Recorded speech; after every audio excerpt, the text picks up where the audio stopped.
menjajah kita pada waktu itu. Belanda itu mampu menjajah kita sampai 3.350 tahun. Atas buruh ketika mereka sudah membuat perkebunan. Oke, selamat malam kawan-kawan. Kita kembali lagi di program Tanya Jawab bersama Terando Sekolah Aman Saragi. Nah, minggu lalu kita tidak ada karena beliau ini sedang pergi ya, ngurus perkara di luar kota, jadi tidak ada tanya jawabnya. Nah, hari ini sudah ada beberapa pertanyaan yang masuk ya, tentang perburuhan juga, masih tentang perburuhan. Oke, apa kabarnya Pak? Sehat walafiat. Lancar Pak? Lancar. Oke, nah kita lanjut, nih ada pertanyaan Pak. Bagaimana sebenarnya sejarah perburuan di Indonesia itu Pak? Oke, terima kasih.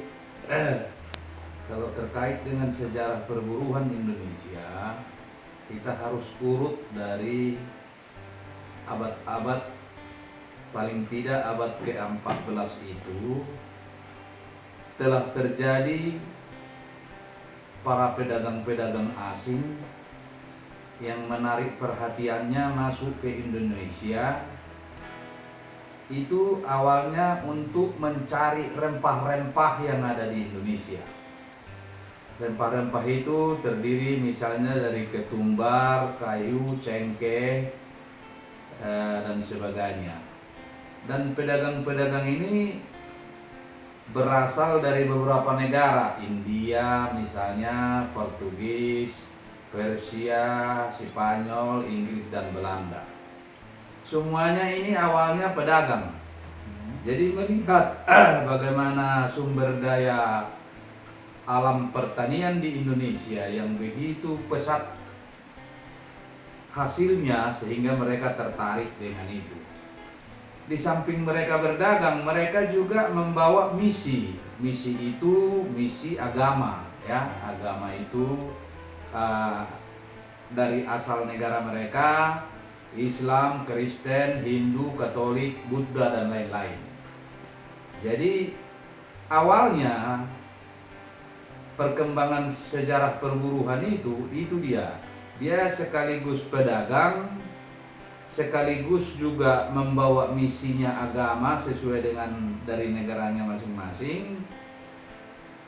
Mereka setelah di Indonesia, mereka juga mencoba mempertentangkan atau membangun strategi, mempertentangkan antara raja yang satu dengan raja yang lain di Indonesia. Dengan demikian konflik akan terjadi, dan mereka-mereka ini sengaja memelihara konflik itu gitu loh. Kemudian Belanda berhasil menjajah kita pada waktu itu.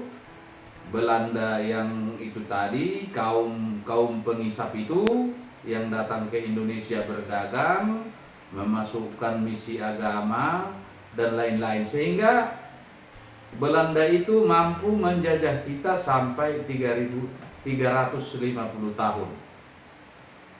Ketika terjadinya suatu komunitas buruh, ketika mereka sudah membuat semacam lembaga-lembaga usaha ya, yang bisa dikatakan bekerjalah kita sama orang Belanda itu, misalnya membuat perkebunan, membuat pabrik. Dari situlah awal munculnya komunitas buruh di Indonesia. Pada waktu zaman itu bahkan ada sebuah sejarah yang menarik. Pada tahun 1877 itu ada sekelompok orang, karena rajanya meninggal, yang 100 orang ini juga rela meninggal, bunuh diri untuk mengikuti meninggalnya raja itu, karena keyakinan mereka bahwa ketika raja itu meninggal, mereka juga harus ikut meninggal untuk menjaga raja yang sudah meninggal terdahulu. Seperti itu keyakinan mereka. Inilah yang disebut di zaman perbudakan itu, di mana seseorang budak yang melakukan pekerjaan kepada rajanya di bawah pimpinan seorang raja, sebenarnya dia tidak mempunyai hak. Dia tidak mempunyai hak, dia hanya mengabdi kepada rajanya. Raja juga tidak punya kewajiban untuk memberikan apa-apa kepada mereka. Cuman hanya toleransi seorang raja yang memberikan pemondokan kepada dia, memberikan dia makan. Artinya tidak ada aturan yang baku untuk itu. Jadi disitulah zaman perbudakan itu. Jadi pada zaman perbudakan itu mulai dari situlah berawal komunitas buruh itu terjadi di Indonesia. Itu dia. Jadi raja memiliki akses ekonomi yang kuat, sementara di sisi lain orang yang miskin karena sumber daya manusia yang tidak mampu, tidak punya latar belakang pendidikan, tidak punya akses ekonomi yang kuat, sehingga dia tetap di komunitas tertindas. Itu dia. Itu sejarah Indonesia secara singkat yang kita bisa jelaskan kepada publik. Jadi kawan-kawan, seperti itu sejarah buruh di Indonesia. Nah, ada pertanyaan kedua, Pak.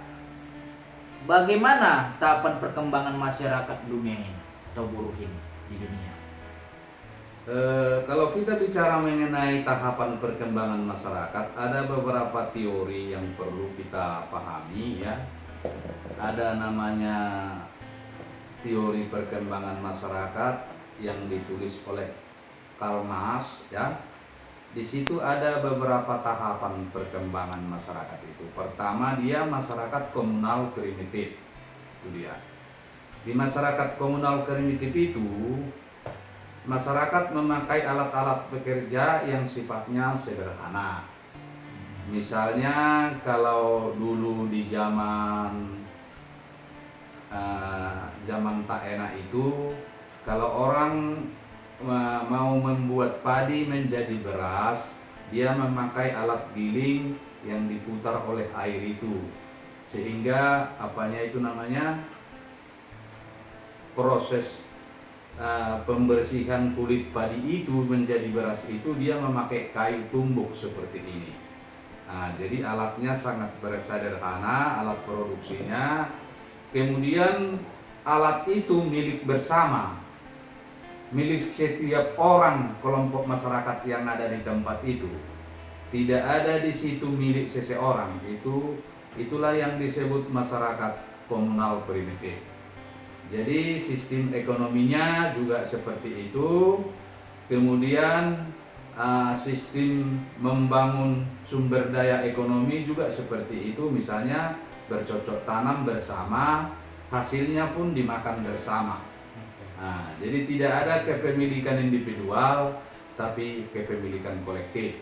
Itu dia di masyarakat komunal primitif. Itu tahap yang pertama.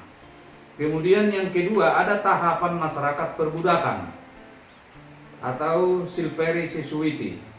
Ini masyarakat yang hubungan produksi antara kaum pemilik alat-alat produksi dengan kaum modal ini memiliki tenaga kerja. Jadi sudah ada di sini pengusaha, sudah ada buruh. Itulah tadi di masyarakat perbudakan. Cara kerja seperti ini menyebabkan keuntungan pemilik usaha itu tadi.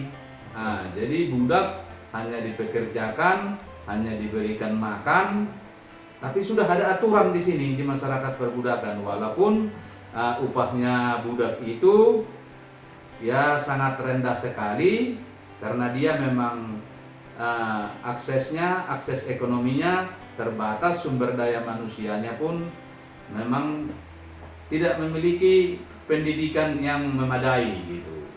Jadi di sana kelas sudah ada, kelas budak dengan kelas pengusaha. Jadi sudah ada di situ dua konflik kepentingan. Jadi kapasitas kerjanya tidak sistem sosial yang dibangun dalam masyarakat perbudakan ini antara pemilik modal dengan budak. Jadi itu sistem ekonominya. Dengan sistem politik yang dibangun adalah bagaimana cara pengusaha untuk memiskinkan budak. Dia tidak akan pernah berikan peluang dia akan tidak pernah berikan kesempatan kepada kaum budak untuk bangkit. Dia memang sengaja ciptakan sistem politik dan ekonomi seperti apa yang dibuat Belanda terhadap bangsa Indonesia. Dia tidak pernah akan memberikan akses ekonomi kepada warga yang dijajah. Nah, itu. Jadi itu hubungan antara budak dengan kaum modal di masyarakat perbudakan. Kemudian yang ketiga, muncul masyarakat feodal.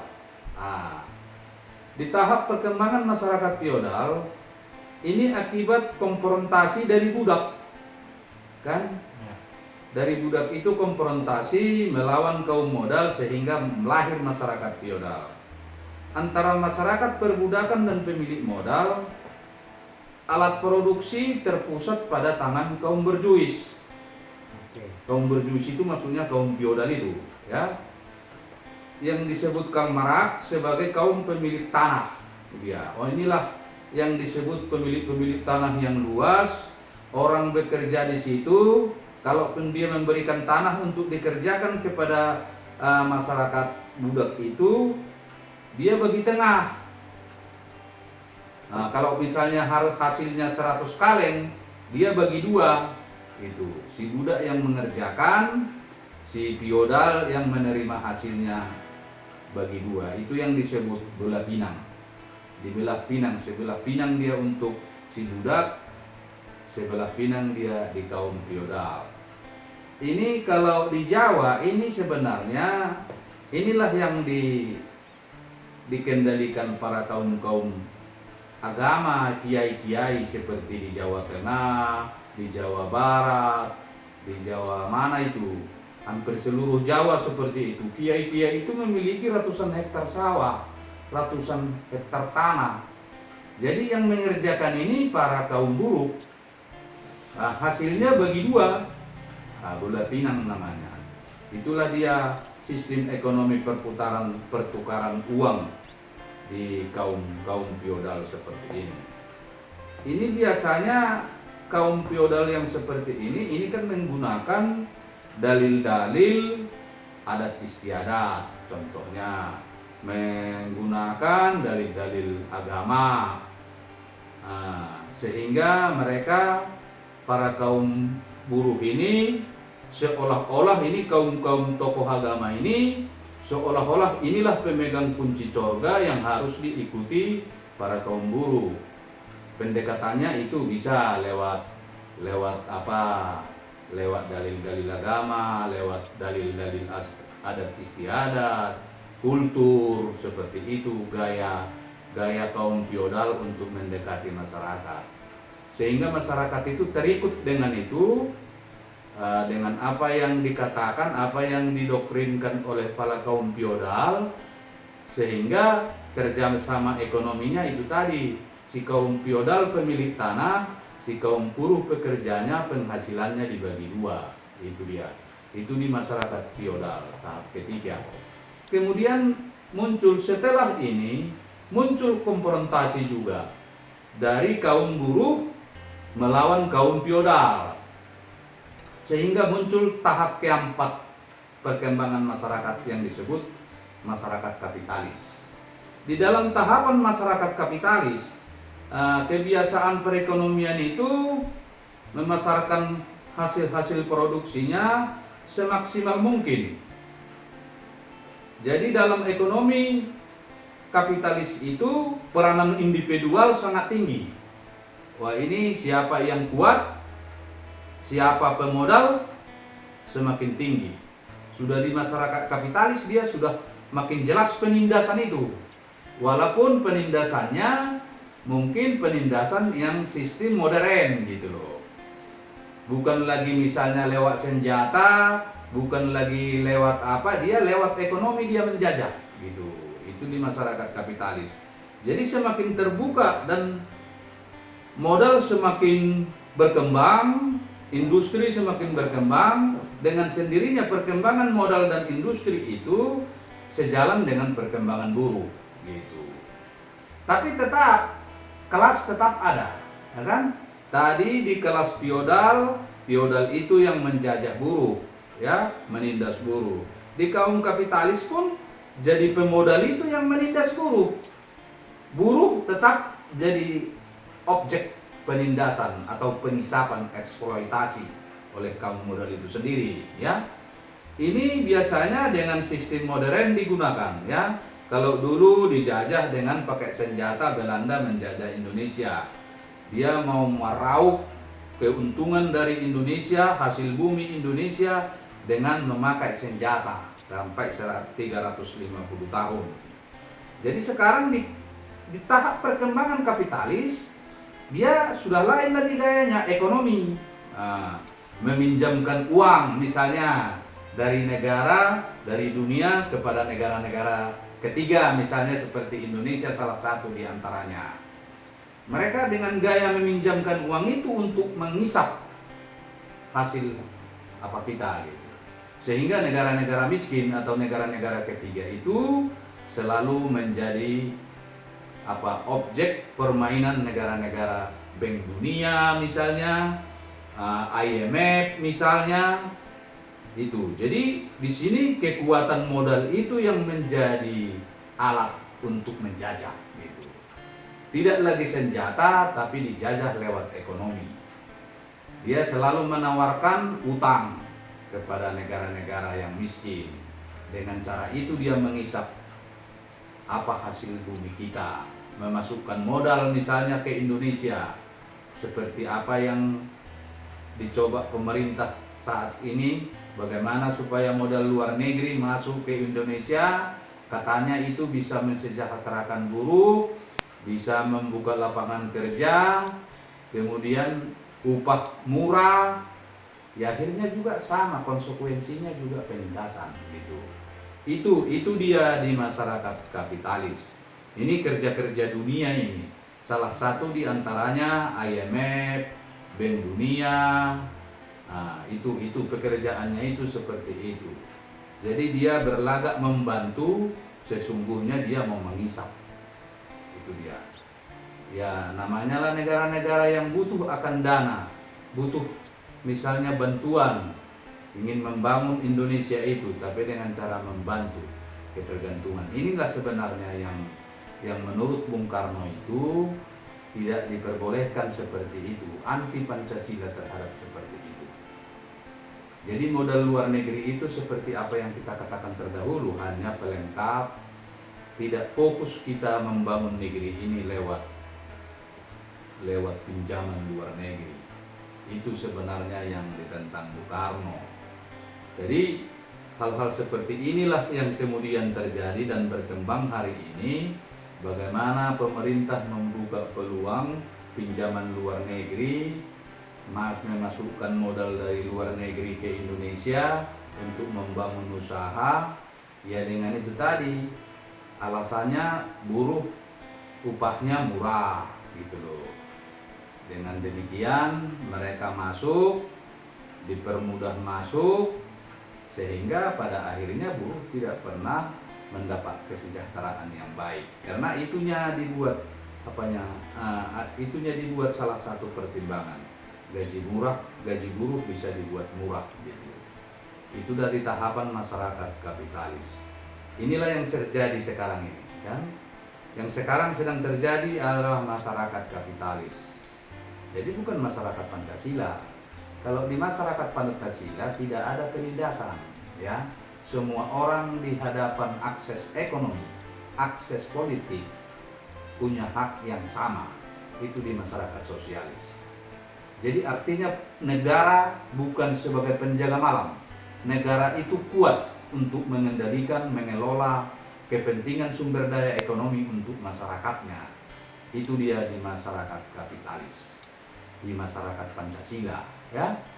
Jadi kalau di masyarakat Pancasila itu tidak ada kelas, ya. Kalau ada pun kelas misalnya itu hanya di kelihatan ada kelas. Misalnya seperti ini, kelas feodal itu mungkin dikerjakan para tokoh-tokoh agama, tokoh-tokoh adat. Tapi dalam perbuatan itu harus tetap kembali kepada Pancasila. Gitu. Itunya sebenarnya yang dibangun para pahlawan-pahlawan kita pendiri negeri ini, antaranya termasuk Bung Karno. yang mencoba menggagasi itu. Kalau kita lihat di dalam pidato 1 Juni itu sangat jelas itu. Di dalam warga negara, di dalam sebuah negara yang sudah merdeka itu tidak ada orang yang miskin. Tidak ada orang yang miskin, yang dimiskinkan sebuah sistem politik dan ekonomi yang sedang berlangsung. Itu yang dinyatakan Bung Karno. Sampai hari ini masih banyak kemiskinan, bahkan kemiskinan struktural lagi yang terjadi.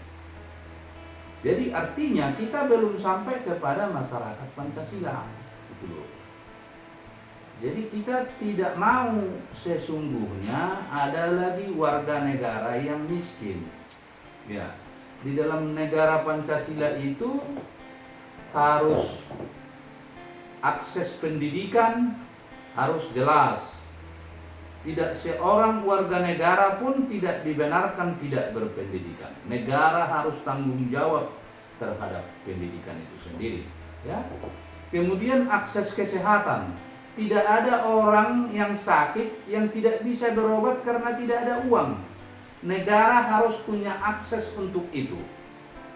Jadi setiap warga negara yang sakit harus dijamin oleh negara untuk berobat. Itu tanpa pilih bulu. Ini kan sekarang dijamin, tapi kita membayar kepada BPJS. Bukan seperti itu maksudnya. Dibilang mereka lah itu dana bergotong royong gitu. Seharusnya kalau di masyarakat Pancasila nggak seperti itu. Akses kesehatan itu dijamin oleh negara. Negara punya akses mempersiapkan rumah sakit negara untuk tempat warga negaranya berobat secara gratis gitu loh. Itulah akses yang harus diberikan. Itu tadi pendidikan, kesehatan. Jadi hak-hak yang dasar setiap warga negara itu harus dijamin oleh negara gitu loh. Jadi kalau masih ada orang pergi ke rumah sakit, kemudian dokternya pun belum datang, berjam-jam orang menunggu karena tidak ada, dan selalu ada biaya-biaya kutipan misalnya setelah di rumah sakit. Itu namanya bukan negara Pancasila, ya. Jadi Pancasila itu memang betul-betul membuat warga negara bisa merdeka dalam hal akses-akses dasar itu, hak-hak dasar itu. Karena itu kesehatan itu hak dasar, ya, pendidikan itu juga hak dasar, dan lain-lain. Itu merupakan bagian daripada tanggung jawab negara. Kalau kita mau cerita negara Pancasila, ya. Itulah. Jadi kita tinggalkan masyarakat kapitalis. Setelah musuh masyarakat kapitalis, konfrontasi juga masyarakat. Kalau di masyarakat kapitalis ini sudah berkembang, hanya buruh lagi melawan kaum modal. Tetapi buruh, tani, kemudian nelayan, kemudian rakyat miskin kota. Jadi ada 4 peta masyarakat yang melawan kaum kapitalis. Kemudian muncul lagi masyarakat tahapan kelima yang disebut masyarakat sosialis. Jadi masyarakat sosialis itulah sesungguhnya yang disebut masyarakat Pancasila itu. Nah, di situ tidak ada kelas, ya. Walaupun kita berbeda, orang tidak mau mempertentangkan perbedaan gitu loh. Karena kita sudah bicara di dalam ruang kancah Pancasila itu. Gitu. Kalau kita berbeda agama silakan, karena memang sudah tertampung di dalam Pancasila itu. Berbeda suku, berbeda daerah, itulah yang disebut perbedaan, itulah yang menjadi Bhinneka Tunggal Ika. Berbeda-beda tetapi satu dalam kerangka Pancasila, satu dalam kerangka Negara Kesatuan Republik Indonesia. Itulah yang disebut masyarakat sosialisme Indonesia oleh Bung Karno. Jadi di dalam 5 tahapan perkembangan masyarakat ini perlu diketahui setiap warga negara agar bisa dia menelah dalam kondisi masyarakat apa kita sekarang. Jadi saat ini kita dalam kondisi masyarakat tatanan kapitalis. masih ada kelas penindas, ya itu kaum modal, masih ada kelas yang tertindas yaitu buruh. Buruh, tani, nelayan, dan rakyat miskin kota tetap dalam posisi tatanan masyarakat yang tertindas hari ini. Jadi posisi kita sekarang sedang di dalam masyarakat kapitalis. Jadi bagaimana kita mengubah masyarakat kapitalis ini menjadi masyarakat sosialis gitu loh. Di sini peranan negara sangat besar, kan? Karena di dalam masyarakat sosialis itu besar peran negara, bukan hanya penjaga malam, bukan hanya dia menunggu-nunggu modal masuk, memang dialah pengusahanya, dialah penguasanya. Negara itu bukan hanya penjaga malam dia. Artinya kalau ada perusahaan swasta harus dikurangi, dibatasi gitu loh. Boleh masuk modal tapi dalam jumlah modal tertentu gitu. Jadi negara punya peran untuk itu. Bukan seperti yang ada sekarang ini. Bayangkan aja berapa perusahaan di Sumatera Utara milik luar negeri. Berapa kebun milik luar negeri seperti Lonsum misalnya, ya kan? Banyak perusahaan-perusahaan kelapa sawit, karet. Pemiliknya bukan Indonesia, orang luar. Itu. Jadi kalau seperti ini keadaan, belum bisa kita bicara masyarakat Pancasila. Nah itu tadi, sejalan dengan masuknya modal luar itu, sejalan dengan masuknya modal dalam negeri, sejalan dengan itu perkembangan buruh akan ada gitu loh. Artinya masyarakat yang mau ditindas itu tetap terorganisir dia lewat lembaga-lembaga ini. Seharusnya negara yang mengelola semua itu gitu ya. Tidak perlu misalnya ada PT Gunung Gahapi, ada PT ini negara semua, karena memang ada departemen perindustrian di Indonesia yang dikendalikan seorang menteri, ada dinas pertanian di daerah, dinas perindustrian. Inilah pengelolanya aset-aset sumber daya alam itu gitu loh. Jadi kalau swasta yang seperti ini, swastanisasi seperti yang mereka katakan, ini membuat jurang pemisah antara kelas penindas dengan yang ditindas. Itu dia, itu perkembangan tahapan masyarakat. Jadi ada 5 tahapan masyarakat, perkembangan masyarakat itu, mulai dari masyarakat komunal primitif ya, kemudian masyarakat perbudakan, kemudian masyarakat feodal, kemudian masyarakat kapitalis, kemudian masyarakat sosialis. Itu. Jadi ada 5 kawan-kawan ya, panjang juga sejarahnya ya. Nah, ada pertanyaan ketiga Pak. Nah, di Indonesia undang-undang apa saja Pak yang mengatur tentang perburuan itu? Ada beberapa undang-undang. Yang pertama itu ada namanya Undang-Undang Nomor 13 ya, tentang ketenagakerjaan. Itu mungkin hukum materialnya ya. Kemudian ada juga Undang-Undang Nomor 2 itu tahun 2004 tentang penyelesaian perselisihan hubungan industrial atau yang sering disebut PPHI itu. PPHI itu hukum formil ya, yang mengatur bagaimana proses penanganan perkara perburuhan itu sampai ke tahapan pengadilan, sampai ke tingkat kasasi ke Mahkamah Agung. Itu. Kemudian ada Undang-Undang Nomor 21 tahun 2000 tentang serikat pekerja, serikat buruh. Jadi kalau kita mau membangun serikat buruh, serikat pekerja, ya dasarnya Undang-Undang Nomor 21 tahun 2000 itu.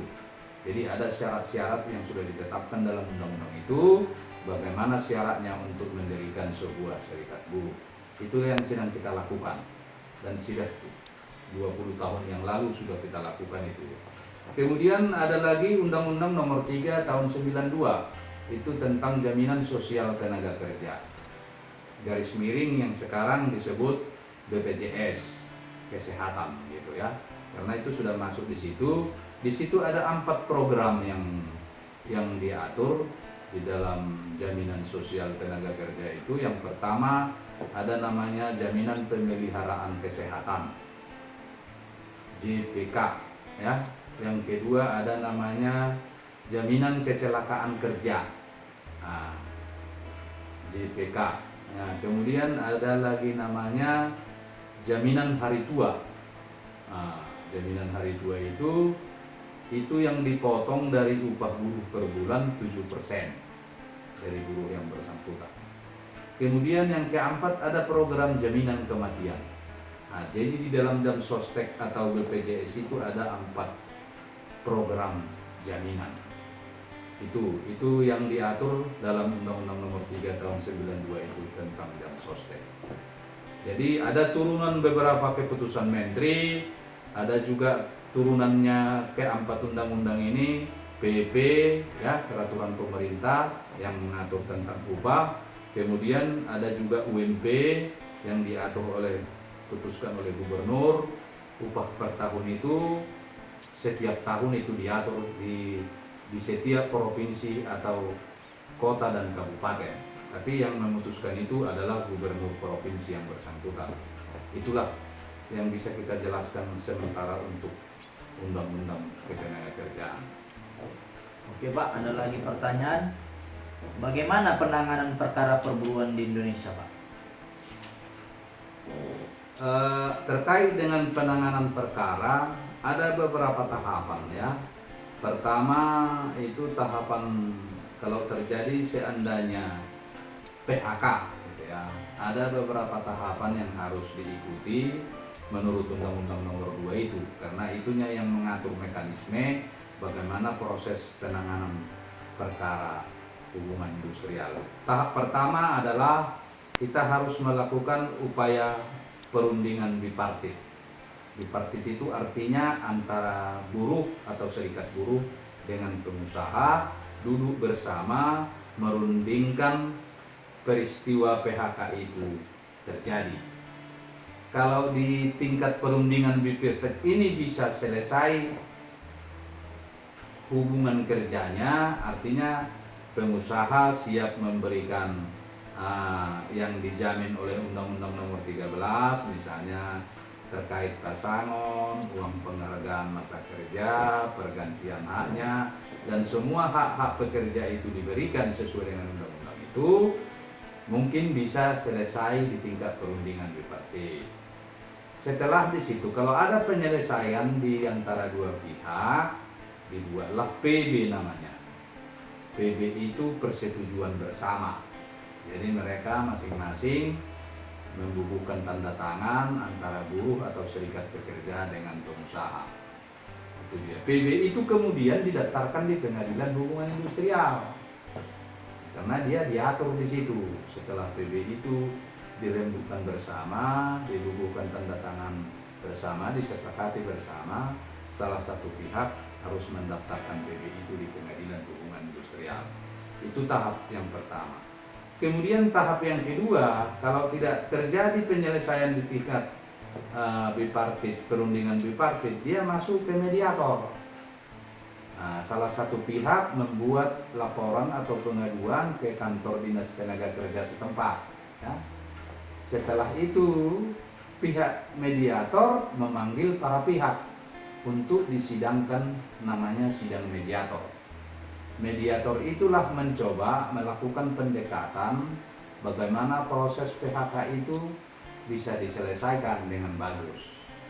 Kalau itu bisa mereka di sana selesai, mungkin dengan cara pemberian hak-hak pekerja atau yang disebut sering juga goodwill, atau juga sering disebut juga pengusaha memberikan uang pisah, itu cenderung itu terjadi di lapangan kan. Jadi kalau itu juga bisa selesai di situ, sama juga seperti tadi. Pihak Disnaker mempersiapkan PB, ya kan? Persetujuan bersama. Setelah itu didaftarkan juga PB itu di Pengadilan Hubungan Industrial, ya. Tapi kalau juga tidak selesai di tahap mediator, persidangan mediator tidak juga selesai, artinya tetap deadlock gitu loh, tidak ada penyelesaian. Kemudian pihak mediator mengeluarkan apa yang disebut anjuran. Jadi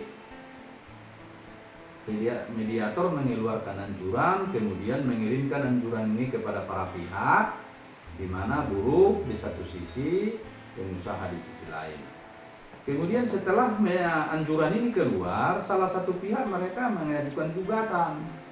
Biasanya ini pekerjanya yang mengajukan juga membuat gugatan atau serikat pekerja atau kuasa pekerja mengajukan gugatan ke pengadilan hubungan industrial. Itu dia. Jadi kan kalau dia sudah di tahap gugatan, sudah masuk dia ke jalur hubungan industrial, artinya penyelesaiannya harus sudah jalur hukum gitu. Jadi kalau sudah bicara gugatan, di gugatan itu kan ada syarat-syarat yang harus dibuat ya. Pertama misalnya syarat gugatan itu bisa sempurna, ada namanya identitas ya. Jadi penggugat itu harus menjelaskan identitas para pihak penggugat dengan tergugat ya. Kemudian setelah identitas, kemudian harus juga dibuat syarat yaitu posita ya. Posita itu biasanya itu menceritakan fakta dan dasar hukum ya. Apa-apa saja fakta yang sedang terjadi dalam proses pemutusan hubungan kerja itu, dan dasar hukum apa, argumentasi hukum apa yang harus kita buat dalam gugatan itu. Itulah syarat yang kedua. Kalau membuat gugatan itu sama dengan gugatan perdata ya, sama itu. Kemudian yang ketiga harus ada juga syaratnya petitum, apa yang dituntut ya kan. Petitum itu kan tuntutan yang harus kita dalam akhir gugatan itu, apa saja yang kita tuntut. Misalnya terkait dengan pasangon ya.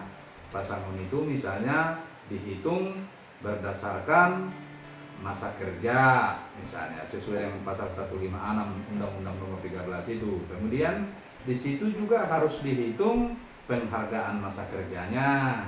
Kemudian yang ketiga pergantian haknya, perumahan, perobatan dan lain-lain. Nah, jadi itu harus dituangkan di dalam petitum yang kita maksud itu di dalam gugatan, supaya sistematika gugatan itu alurnya tepat, supaya jangan rancu dia ya. Itu kalau di dalam penanganan perkara itu seperti itu dia. Jadi kemudian setelah itu barulah tahap persidangan. Nah, persidangannya lazimnya seperti biasa di persidangan hukum perkara-perkara perdata lainnya gitu. Itu barangkali mengenai penanganan perkara hubungan industrial. Terus Pak, apa-apa saja perkara perselisihan dalam perburuhan itu? Di dalam perburuhan itu ada 4 jenis perselisihan atau yang disebut cenderung itu perkara ya. Pertama dia perselisihan hak ya. Perselisihan hak itu biasanya dia seperti ini. Apabila terjadi sesuatu, perbedaan penafsiran tentang sesuatu antara si buruh dengan pengusaha, itu bisa berakibat terjadi perselisihan hak. Perselisihan hak itu adalah perselisihan yang diatur dalam hukum perburuhan, hak-hak apa saja hak pekerja itu. Jadi apabila terjadi penafsiran tentang hak-hak itu, disitulah mungkin terjadi perselisihan. Contoh misalnya, kalau upah minimum tahun 2020 misalnya di Kota Medan sudah mencapai 3.322.000 per bulan. Seandainya misalnya pengusaha belum mencapai memberikan gaji sejumlah itu terjadi perselisihan hak. Itu dia. Satu. Yang kedua, buruh bekerja dalam satu hari 7 jam.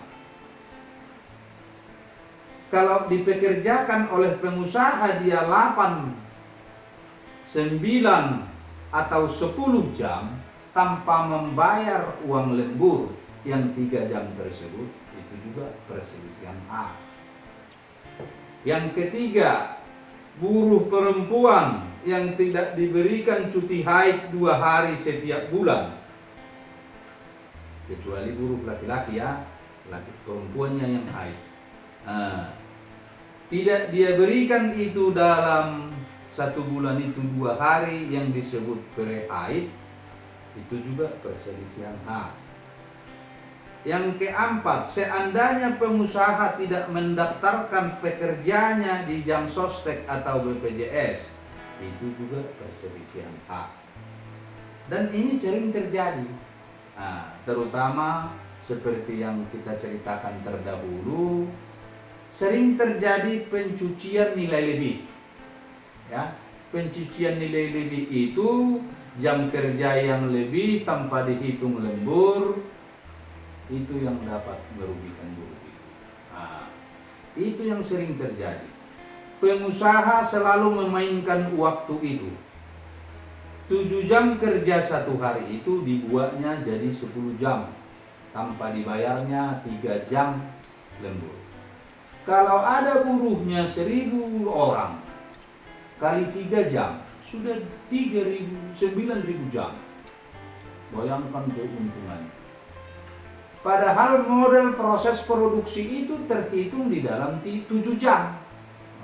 Jadi 3 jam dicurinya nilai lebih yang bisa menguntungkan.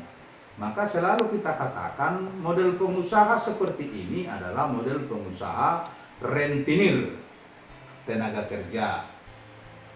Inilah model pengusaha rentenir tenaga kerja itu, yang dia hanya mengisap detik-detik jantung buruh yang menguntungkan kepada dirinya. Itu dia. Itu kalau kita bercerita tentang perselisihan hak. Kemudian yang kedua, ada namanya perselisihan PHK. Ya.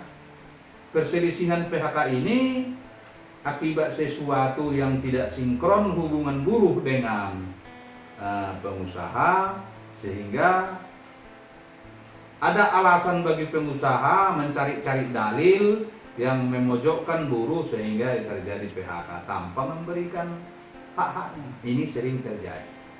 Itulah yang disebut perselisihan PHK itu. Jadi ini yang harus kita lindungi, ya. Semua harus kita lindungi ini. Ya, mulai dari perselisihan hak, perselisihan PHK. Itu dia. Jadi apabila terjadi PHK itulah yang tahapan-tahapan yang tadi yang harus kita lakukan sebagai organisasi buruh gitu ya. Kemudian namanya ada lagi perselisihan kepentingan. Perselisihan kepentingan ini contohnya seperti ini. Seorang pengusaha yang sering memberikan yang di luar undang-undang, yang di luar hak-hak normatif, contohnya uang puding, itu tidak diatur dalam undang-undang. Kemudian angkutan pekerja yang pulang malam itu tidak diatur dalam undang-undang. Tapi kalau sudah pernah diberikan, itu menjadi normatif. Itu dia. Itu yang disebut perselisihan kepentingan. Jadi kalau satu saat itu tidak diberikan pengusaha, bisa juga digugat. Sama seperti persoalan perselisihan PHK dan perselisihan hak tadi, karena dia sudah menjadi normatif karena sudah pernah diberikan. Uang puding misalnya, angkutan buruh misalnya, itu tidak diatur dalam undang-undang, tapi pernah diberikan. Jadi segala hal-hal yang tidak diatur dalam undang-undang tapi pernah diberikan pengusaha sekali 2 kali, itu sudah menjadi normatif. Apabila suatu saat itu tidak diberikannya, itu juga menjadi persoalan normatif, bisa juga dituntut. Itu yang ketiga. Kemudian yang keempat, ada namanya perselisihan antara serikat pekerja, serikat buruh dalam satu perusahaan. Misalnya seperti ini. Ada anggota KASPI di PT Angin Ribut misalnya bekerja. Ada lagi anggota serikat lain juga di PT Angin Ribut yang sama. Kemudian mendaftar anggota serikat pekerja yang satu kepada yang lain tanpa membuat pengunduran diri dari serikat buruh awal misalnya. Kita bisa gugat itu serikat buruh yang lain karena mendaftar si A kepada serikat buruh kalian tanpa membuat pengunduran diri dari serikat kami. Jadi kan lazimnya di dalam sebuah perusahaan itu ada beberapa serikat buruh, lazim itu ya. Apalagi di zaman sekarang ini, setelah agak majunya buruh berpikir, agak majunya buruh berorganisasi, bisa dia di dalam satu perusahaan bisa beberapa serikat buruh atau serikat pekerja. Jadi kalau ini misalnya pendaftaran anggota ke sana tanpa mengundurkan diri dari serikat buruh awalnya, dia bisa digugat. Itulah maksudnya perselisihan antara serikat pekerja dalam satu perusahaan. Jadi ada 4 perselisihan di dalam persoalan perburuhan di Indonesia, yaitu tadi pertama perselisihan hak, kedua perselisihan PHK, ketiga dia perselisihan kepentingan, keempat perselisihan antara serikat pekerja, serikat buruh dalam satu perusahaan. Itu dia. Oke Pak, kita lanjut lagi. Bagaimana proses penanganan perkara hubungan industrial, Pak? Sama seperti yang kita katakan tadi, prosesnya kan dari tahapan-tahapan itu tadi kan. Tadi ya. Ya, itunya sebenarnya itu tahapan-tahapan itu, itunya dia prosesnya. Mulai dari perundingan, bipartit, kemudian persidangan mediator di Nisnaker, kemudian tahap membuat gugatan setelah keluar anjuran, kemudian persidangan pengadilan hubungan industrial. Itu dia tahapannya. Oke Pak, ini ada pertanyaan Pak. Setahu saya Pak, tidak semua orang yang di PHK mendapat pesangon karena ada tata tertibnya atau syarat usia ataupun lama bekerjanya. Nah, lalu yang di PHK itu menuntut pesangon ke pengadilan padahal dia baru kerja setahun dan membuat masalah besar seperti pencurian. Apakah ada hukum untuk si penuntut, Pak? Ya, tetap ada hukumnya. Tetap. Kalau misalnya terbukti di PHK misalnya, tetap tahapannya sama gitu loh. Walaupun 1 tahun masa kerjanya. Jangankan 1 tahun, 3 bulan aja pun bisa menuntut. Bisa menuntut. Tapi kalau dia misalnya mencuri, ya diproses juga pidana pencurian itu. Jadi kan dia di ranah hukum pidana di satu sisi pencuriannya, di ranah hukum industrial. Kalau dia bicara tentang PHK, itu dia. Jadi ketika dia di PHK karena mencuri, Ya, tetap pesangonnya tetap ya tetap harus. Karena jalurnya beda kan. Beda. Kalau diproses pidananya misalnya, kalau diproses juga hubungan industrialnya harus diselesaikan juga ini gitu loh. Jangan lantas karena mencuri dia di PHK tanpa pesangon, nggak boleh begitu dong. Itu namanya tidak adil gitu. Karena memang hukumnya sudah ada gitu loh. Hukum yang baku mengatur PHK, hukum yang baku mengatur pidana sudah ada. Jadi masing-masing harus dilalui gitu loh. Iya, jadi nggak usah khawatir. Jangan karena orang mencuri lantas PHK-nya dihilangkan, nggak boleh. Berarti semua orang yang di PHK itu berhak mendapat pesangon. Iya, setiap orang yang di PHK harus berhak mendapat pesangon. Setiap orang yang mencuri berhak juga diproses secara pidana, gitu loh, ya kan? Setiap orang yang merasa dirugikan oleh pencurian itu, kan gitu kan? Oke. Itu. Jadi masing-masing hukum sudah diatur, gitu loh. Jangan oleh karena menegakkan hukum yang satu mengabaikan hukum yang lain, gitu loh. Karena hak mereka ada di situ, gitu kan? Ada pengusaha yang seperti itu, setelah misalnya tes urin ternyata positif sianu. Oleh karena itu dia sudah 20 tahun kerja di situ. Karena dia positif misalnya narkoba, lantas di PHK tanpa bayar pesangon, alasannya itu tadi tes urin dia positif. Nggak boleh dong. Ini terjadi sekarang yang sudah kita tangani. Nggak boleh. PHK-nya tetap dibayar kalau dia terbukti misalnya positif di urin. Kalau mau diproses pidananya silakan. Tapi jangan dijadikan itu dalil untuk mem-PHK orang yang sudah 20 tahun bekerja. Di mana jasanya, di mana haknya, gitu loh. Nggak boleh. Nah, itu dia. Jadi Pak, ini ada juga pertanyaan. Ada Pak sistem yang kontrak. Apakah itu berhak juga mendapat pesangon? Justru kontrak kan tidak menghalangi pesangon. Ya. Kontrak ya kontrak satu. Yang kedua kontrak itu juga harus dilihat pekerjaan apa dia.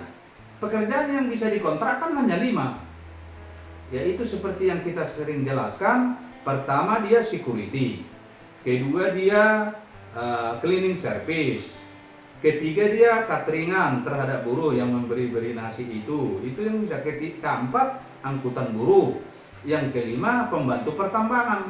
5 jenis ini yang bisa dikontrak karena dia menunjang, pekerjaan penunjang dia terhadap proses produksi, tidak langsung dia, kan? Yang masalah sekarang ini yang terjadi, yang rentan terjadi dilakukan para kaum rentenir tenaga kerja ini, bukan itu yang langsung berhubungan dengan produksi pun dikontrak. Itu yang tidak setuju kita, kan? Hanya ada 5 jenis pekerjaan yang bisa dikontrak. Di luar itu tidak bisa dikontrak. Nah, itu persoalannya. Tapi walaupun yang 5 ini kalau terjadi PHK tetap harus dibayar pasangannya. Jangan karena alasan kontrak lantas hilang haknya, nggak boleh. Nggak ada itu diatur dalam undang-undang. Dan itu kan sering kita hadapi itu di mana di mediator sering kita hadapi itu. Kuasa pengusaha itu katakan mereka kontrak. Anda sarjana hukum dari mana? Saya bilang. Apa dasarnya Anda mengatakan karena kontrak tidak dibayar haknya? Di pasal mana itu diatur? Sehingga Anda berjuang untuk yang tidak benar. Kita berjuang untuk menegakkan hukum, bukan berjuang untuk kepada kaum rentenir tenaga kerja itu.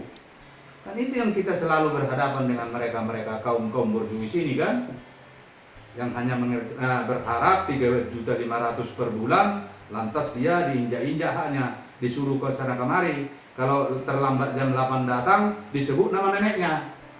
Inilah kadang-kadang orang-orang kita ini, kan, sarjana hukum tapi alumni Universitas Abal-Abal yang mengada-ngada terhadap kondisi hukum, bila perlu merobek-robek hukum, membackup yang tidak adil, membackup pengisap tenaga kerja Indonesia. Itu yang selalu kita lawan. Kan itu dia. Jadi kontrak tidak menghilangkan hak-hak normatif. Tidak ada itu dasarnya itu. Walaupun mereka selalu terjemahkan itu, bahasanya tetap bahasa Belanda, dibilangnya harian lepas, baru dibilangnya buruh kontrak. Ini kan semua ini istilah-istilah Belanda ini. Jadi orang yang seperti itulah yang itu jadi masyarakat jajahan itu. Watak-watak Belanda itu wataknya masih turun sama dia, mengisap darah orang, mengisap tenaga orang untuk kepentingannya sendiri. Itu dia. Ya seperti itu. Ya. Oke. Jadi pertanyaannya itu saja, saya rasa cukup panjang ini yang kita bahas ini. Nah, kawan-kawan, kita lanjut di minggu depan. Silahkan kirim pertanyaannya melalui komentar ya. Nah, kira-kira Pak, minggu depan kita bahas apa temanya? Kita bahas dulu tentang serikat pekerja. Serikat pekerja. buruh. Oke. Nah, jadi tentang serikat pekerja. Jadi kawan-kawan yang seorang pekerja, silakan bertanya apa aja tentang serikat buruh itu seperti apa. Oke, selamat malam. Sampai jumpa lagi di minggu depan.